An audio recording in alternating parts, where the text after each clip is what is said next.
12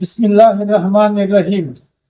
అవిశ్వాసులు విశ్వసించిన వారితో మీరు మా మార్గాన్ని అనుసరించండి, మీ పాపాలను మేము మోస్తాం అని వారు అన్నారు.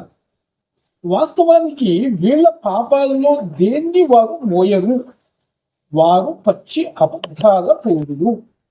13. కాకపోతే వారు తమ పాపాల బరువును మాత్రం మోస్తారు, తమ బరువులతో పాటు మరిన్ని బరువులు కూడా మోస్తారు.